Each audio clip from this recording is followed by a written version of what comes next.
봉독해 드리겠습니다. 빌립보서 4장 2절에서 9절 말씀까지 되겠습니다.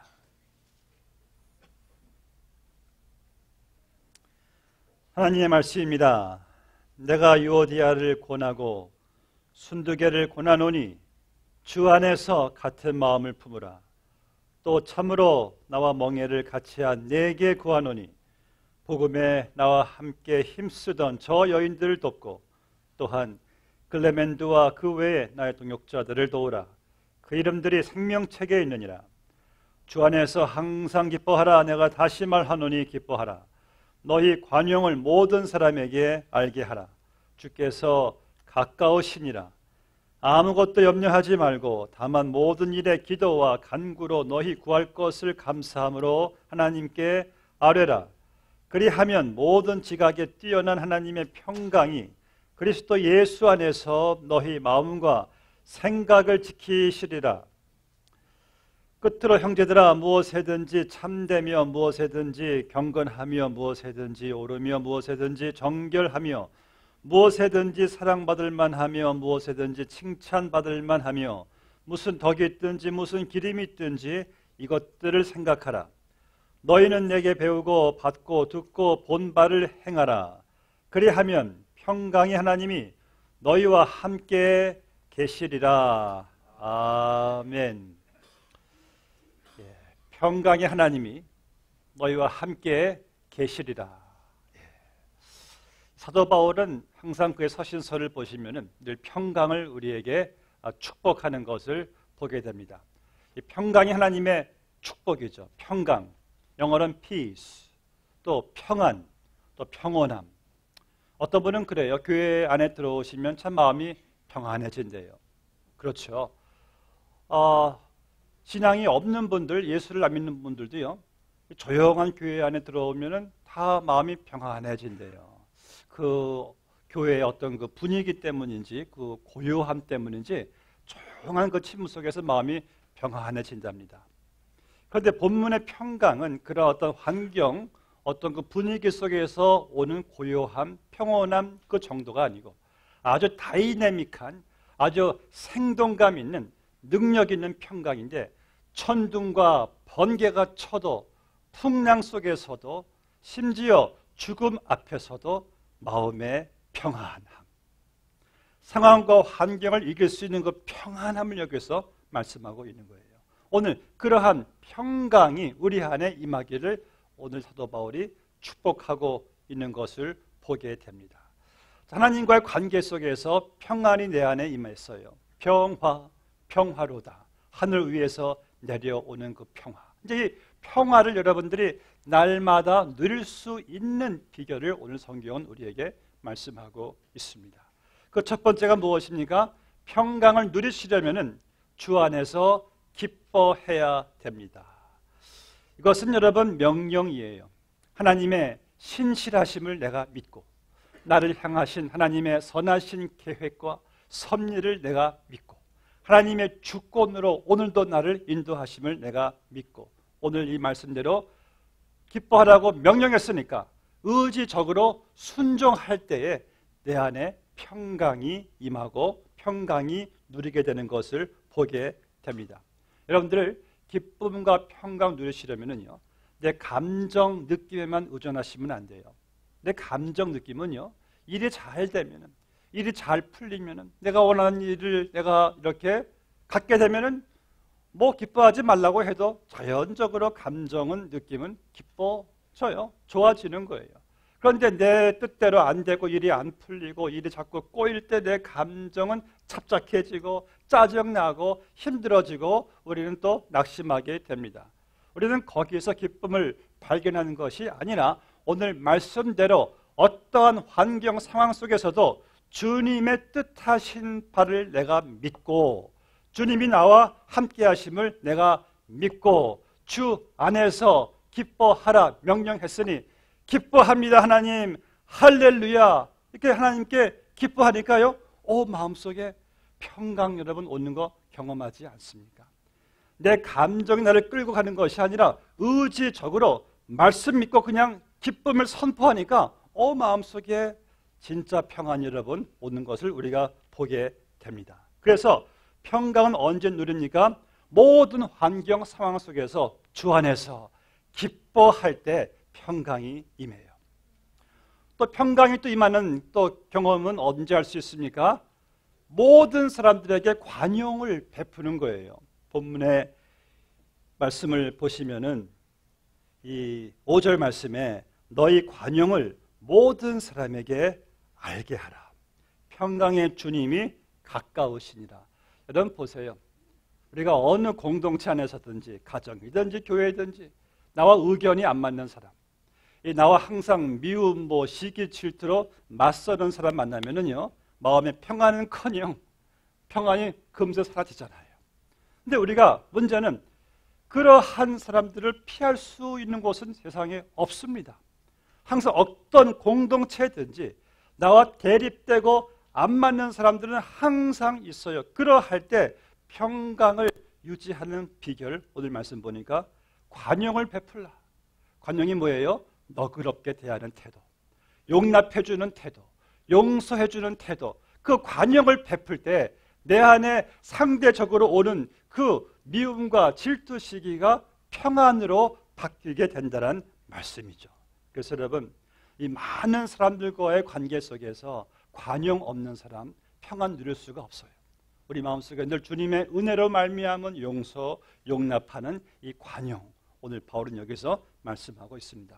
관용 베풀 때 주께서 가까우시니라. 그 말씀을 기억하세요. 세 번째, 하나님의 평강을 여러분들이 얻으시려면요 염려를 이겨야 돼요. 염려. 6절 말씀 보면은 아무것도 염려하지 말래요. 그런데 이게 말이 쉽지. 어떤 현대 실존주의 철학자가 이런 말을 했습니다. 이 염려는 인간 실존의 본질이다. 다시 말하면은요, 내가 지금 염려한다는 것은 내가 산다는 것의 이 본질적인 증거래요. 그러니까 여러분, 나는 염려한다. 고로 나는 존재한다. 그러니까 여러분, 내가 전혀 염려하지 않고 있다는 것은 내가 죽은 것이지 산 것이 아니라는 거예요. 어떻게 산 사람이 전혀 염려 없이 살 수가 있느냐는 말씀이죠. 여러분, 그렇지 않아요. 이 세상이 얼마나 참 어지럽고 혼돈스러운 세상을 내가 살아가는데 어떻게 아무것도 염려를 안 할 수가 있어요? 이것은 여러분 힘든 일이에요. 심지어 이 빌립보서를 쓴 바울조차도 그는 자기의 그 재판 결과 그 결말에 대한 염려가 있었던 것을 보게 됩니다. 그리고 많은 본인이 세운 그 교회, 빌립보 교회들을 생각할 때 바울은 끊임없이 염려했다는 것이 그의 서신 내용에 스며 나오는 것을 우리가 보게 됩니다. 그럼 이 많은 염려 속에서 바울이 우리에게 던진 염려의 해결, 평안을 누릴 수 있는 그 비결이 무엇인가? 본문 6절 말씀에 아무것도 염려하지 말고 큰 터닝 포인트, 전환점이 무엇입니까? 다만 모든 일에 기도와 간구로 너희 구할 것을 하나님께 아뢰라. 염려 없다는 것은 impossible. 그런데 염려란 이것을 어떻게 내가 이것을 뒤집을 수가 있는가? 그 전환점이 있다는 말씀이에요. 그것은 무엇입니까? 모든 일에 기도와 간구로 하나님께 즉각적으로 아뢰란 말씀이에요. 그래서 여러분, 주 안에 있는 사람들은요, 우리에게는 염려 제목은 없잖아요. 우리에게는 기도 제목만 있을 뿐입니다.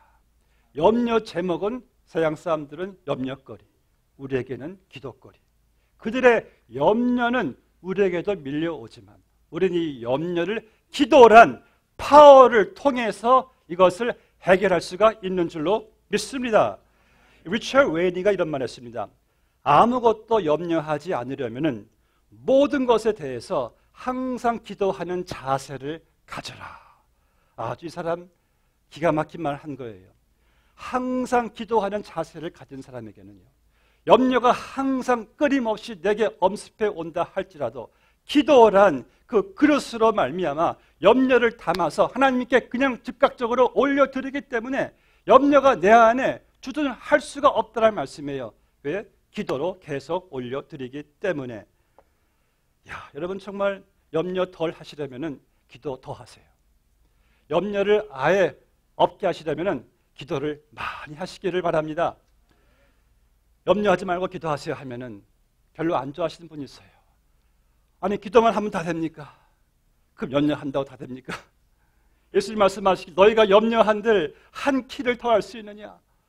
너희가 염려한들 생명을 연장시킬 수가 있겠느냐? 여러분 염려하면은요 정신 분열만 더 많아지고 몸만 상하고 스트레스만 더 쌓이지 염려해서 되는 것이 무엇이 있겠습니까? 그럴 때 우리는 아무것도 염려하지 말고 오직 모든 일에 나의 아버지, 목자, 왕 되신 하나님께 아뢰라. 참 여러분 여기 보니까요. 근데 모든 일이래요. 모든 일. 이게 어디까지가 모든 일입니까? 정말 엄청난 그 문제 속에서 하나님께서 과연 이것을 도울 수 있을까? 물론 도우시죠.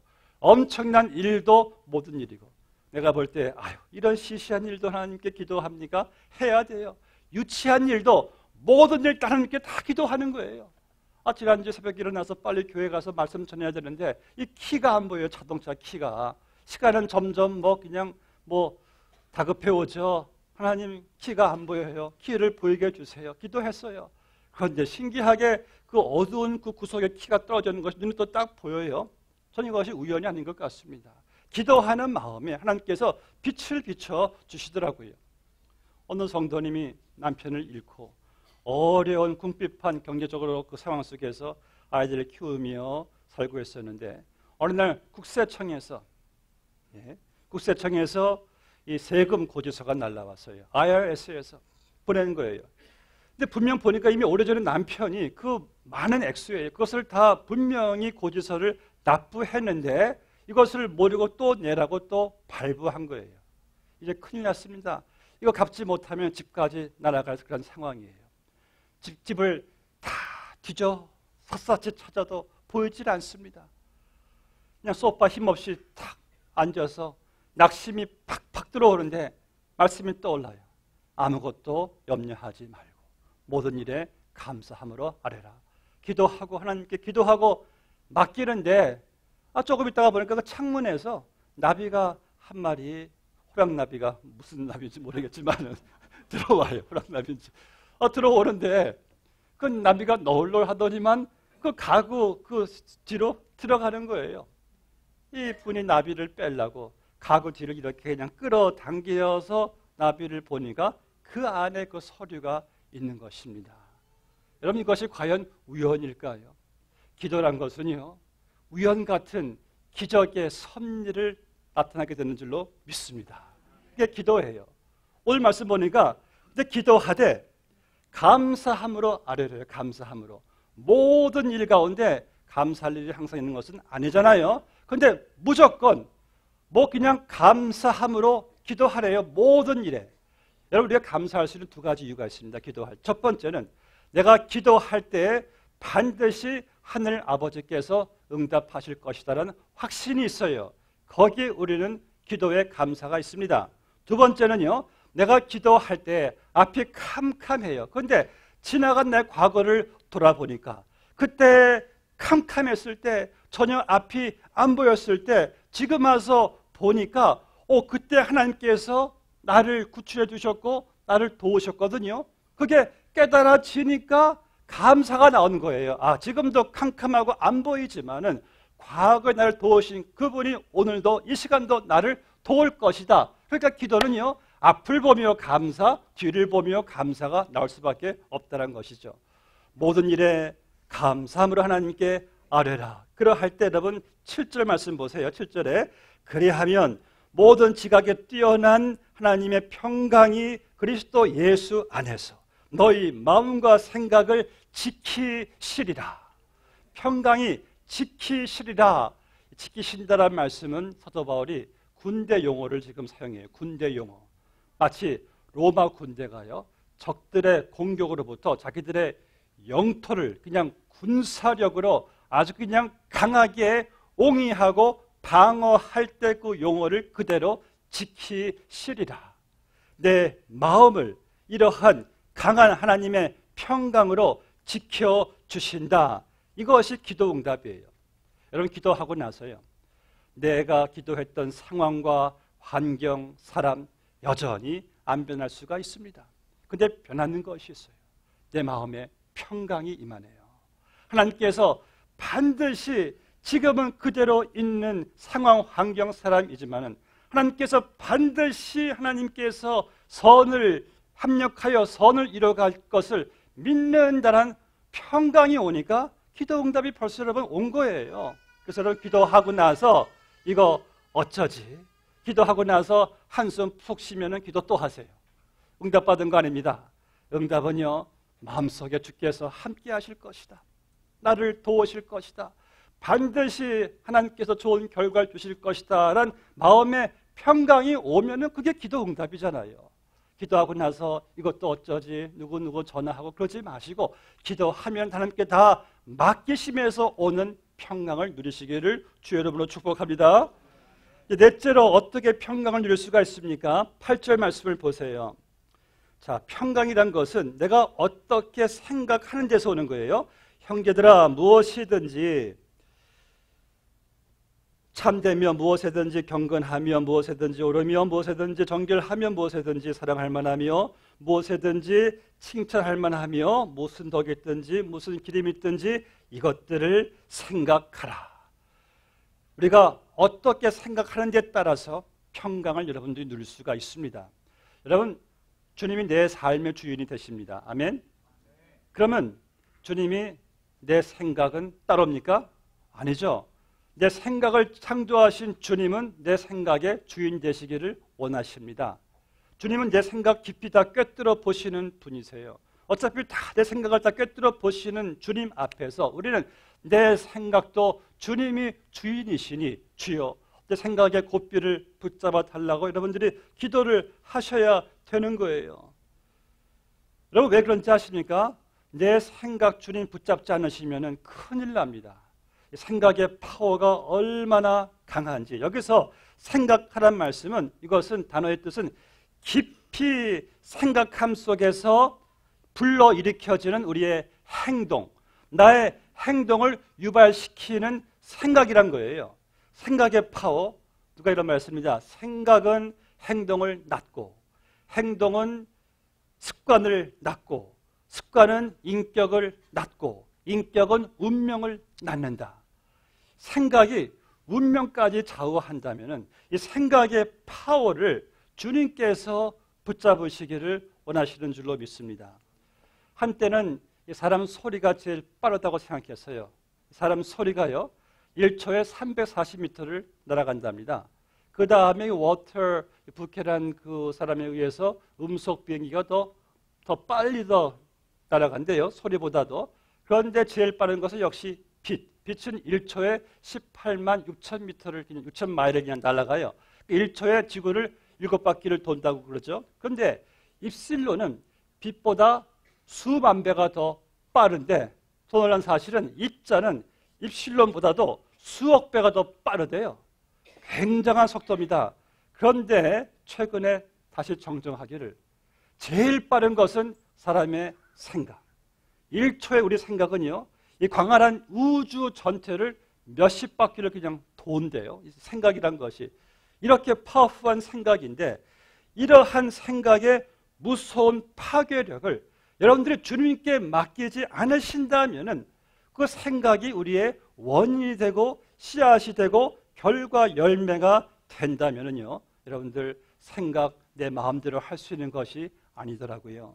마르쿠스 아울레스가 이런 말했습니다. 사람의 일생은 자기 생각 그대로 되기 마련이다. 놀만 빈센트 힐은 또 이런 말했어요.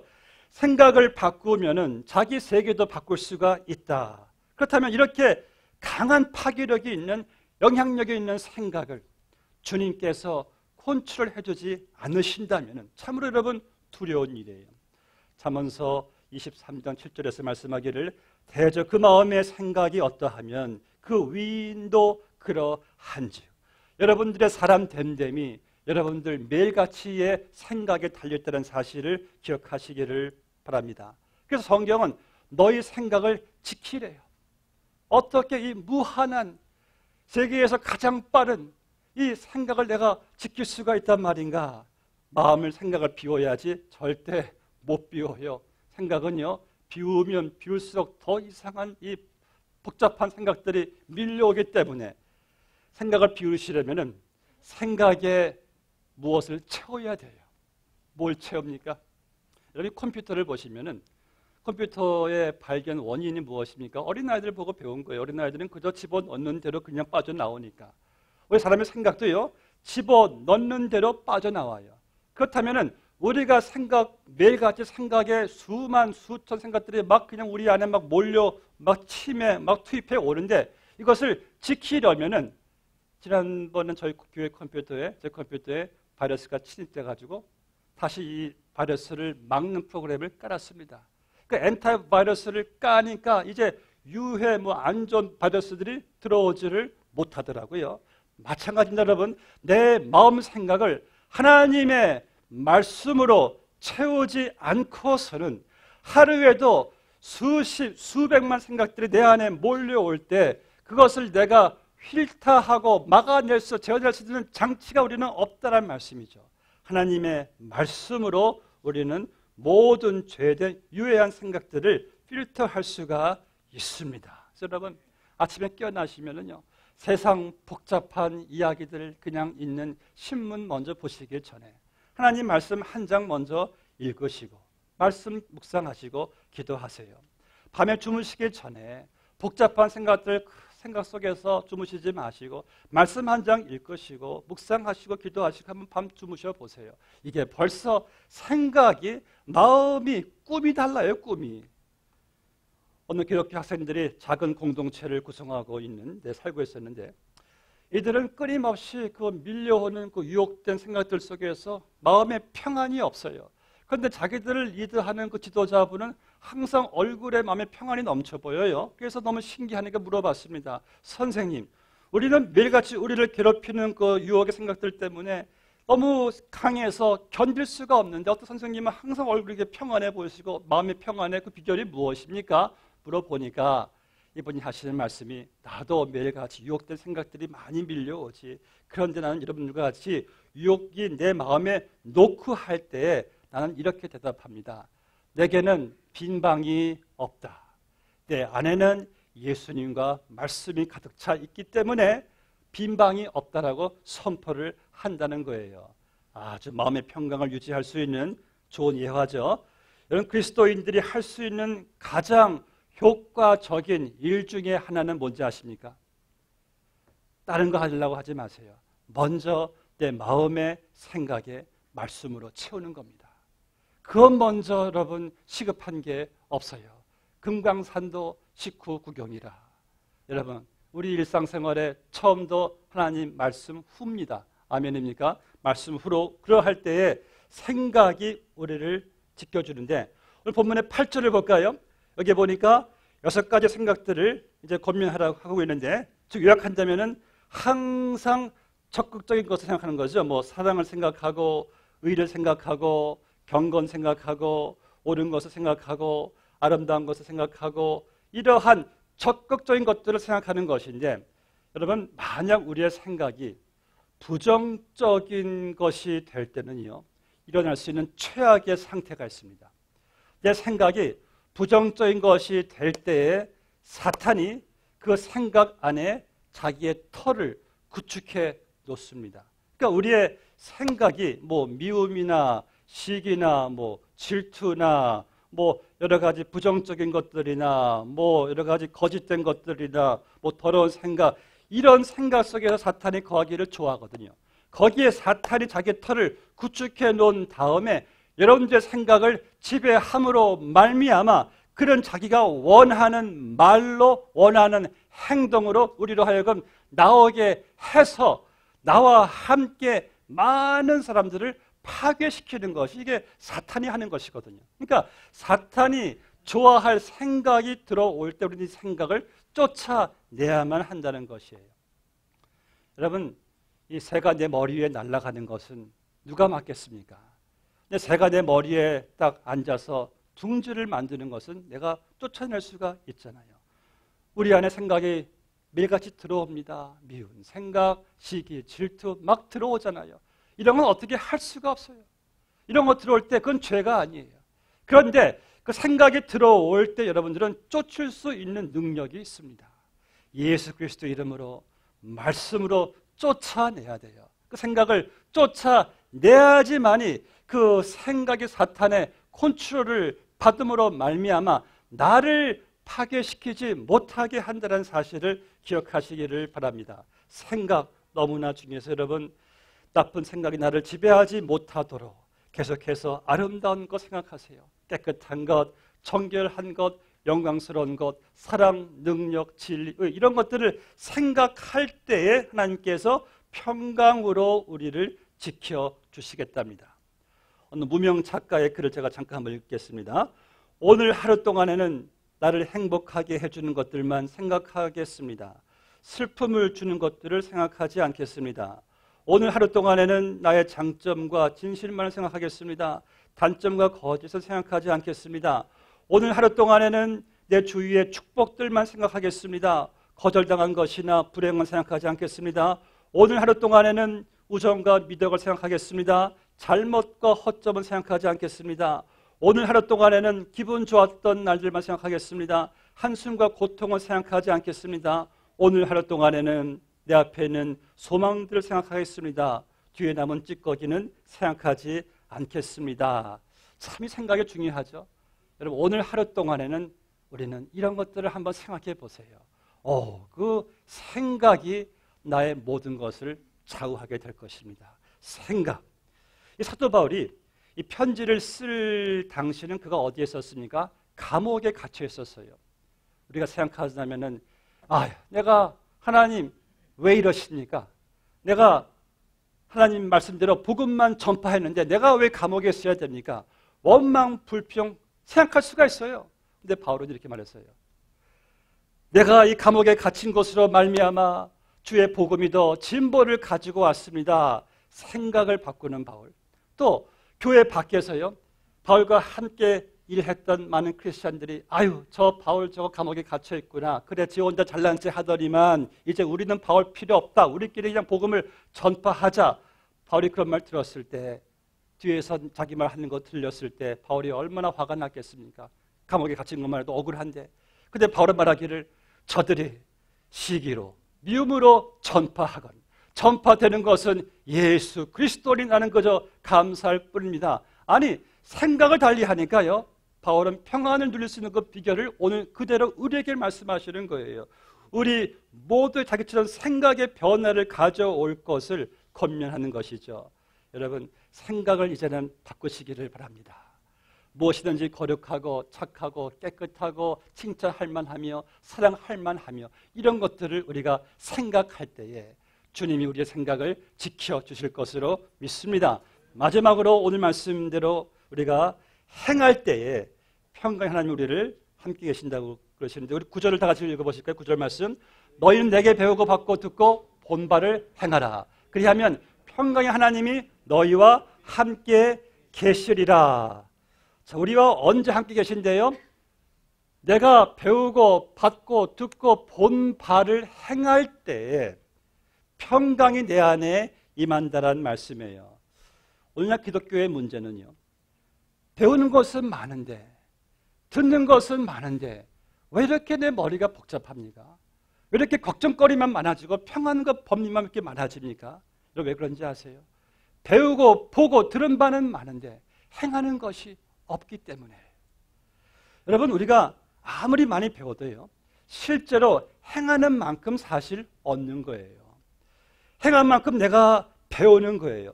하나님께서 우리에게 사랑하라 했으면 사랑을 실천하셔야 돼요. 그때 사랑을 배워요. 하나님께서 우리에게 용서하라 그러면 용서할 때 우리는 용서의 깊은 뜻을 배우게 돼요. 원수를 사랑하라. 아무리 생각해도 이건 이해가 안 돼요. 어떻게 원수를 사랑하라는 말씀입니까? 이론적으로 파악이 안 돼. 그런데 정말 원수를 사랑하고 보니까 이래서 하나님 내게 말씀하시는 것이구나. 깊이 깨닫게 되는 것을 보게 됩니다. 그래서 성경에서 겸손하라, 용서하라, 인내하라, 배운 것이 이렇게 많지만은 배운 다음에 실천하고 실천한 다음에 와서 성경을 보니까 성경 말씀이 확 깨달아지는 거예요. 여러분, 밤낮 배우기만 하면은요, 생각만 많아집니다. 머리만 커져요. 머리는 복잡해지고 마음에 평안이 없어요. 이상하다. 많이 듣고 배우는데 왜 이렇게 마음이 평안하지 않습니까? 간단하죠. 행하라. 그리하면 평강의 하나님이 너희와 함께 계시리라. 말씀 맺겠습니다. 이 D.L. 무디를 어떤 분이 찾아왔어요. 성경을 읽다가 잘 깨달아지지 않으면 어떻게 해야 됩니까? 우리 같으면 기도하세요. 그럼 깨닫게 될 것입니다. 할 텐데 D.L. 무디는 그렇게 하지 않았어요. 성경 읽다가 이해가 안 됩니까? 그럼 성경 놔두고 곧바로 밖에 나가서 전도하세요. 누구를 볼 때 손수라도 가서 끌어주시고 봉사할 일을 찾고 도와주고 전도하고 다시 와서 성경을 보시면은 그때 이해가 될 겁니다. 여러분, 정말 귀중한 교훈이죠. 우리가 행하지 않고 읽기 때문에 이해가 안 돼요. 행하지 않고 항상 담기만 하기 때문에 이게 평안이 없는 거예요. 우리 예수님 말씀하시기를 수고하고 무거운 짐진 자들아 다 내게로 오라. 내가 너희를 쉬게 하리라. 나의 멍에를 메고 내게 배우라. 그리하면 너희 마음이 쉼을 얻으리라. 주님 말씀은요, 너희가 내게 와서 배우고 나를 따르라. 그리하면 너의 짐이 가벼워지리라. 근데 우리는 배우고 따르지는 않기 때문에 짐이 가벼워지지를 않습니다. 우리는 사실을 알아야 돼요. 평강의 능력을 체험하시려면은 여러분들이 행하셔야 된다는 말씀이죠. 내가 듣고 배우고 기쁘다. 여러분, 아무리 펄펄 뛰어봐야 그 기쁨은요, 신기루처럼 또 며칠 지나면은 싹 사라져 버립니다. 그런데 내가 들은 말씀을 이것이 때론 내게 쓴 약이 될 수가 있어요. 그래도 주님 말씀대로 내가 행해 보세요. 그때 오는 그 밀려오는 평강. 그래서 오늘 말씀은 행한 만큼만 평강을 얻고 행하지 못한 부분은 번민으로 남게 된다는 말씀. 우리 예수님 말씀하시기를 너희가 차라리 몰랐었으면 더 좋았을 것을. 어떤 말이에요? 알고 행하지 못한 것이 그 사람의 불행이란 말씀이에요. 차라리 몰랐었으면 좋았을 것을.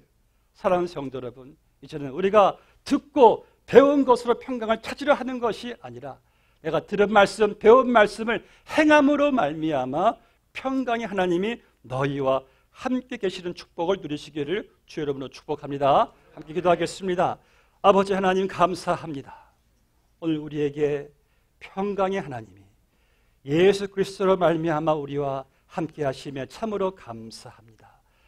주님이 평강을 우리가 세상에서 누리기를 원하는데 하나님 주 안에서 어떤 상황과 환경 속에서도 기뻐할 수 있는 의지적인 크리스찬들 되게 하여 주시옵시고 끊임없이 밀려오는 염려거리 속에서 허우적거리는 것이 아니라 그 모든 염려를 하나님께 감사함으로 맡길 수 있도록 인도하여 주시옵시고 우리의 생각을 늘 주 안에서의 긍정적이고 적극적인 생각들로 우리들을 지켜 주시옵시고 주여 우리가 듣고 배운 것을 이제 행함으로 말미암아 평강의 하나님 우리와 함께 하시는 놀라운 은혜가 늘 우리 가운데 있게 하여 주시옵소서. 예수님의 이름으로 기도드리옵나이다. 아멘.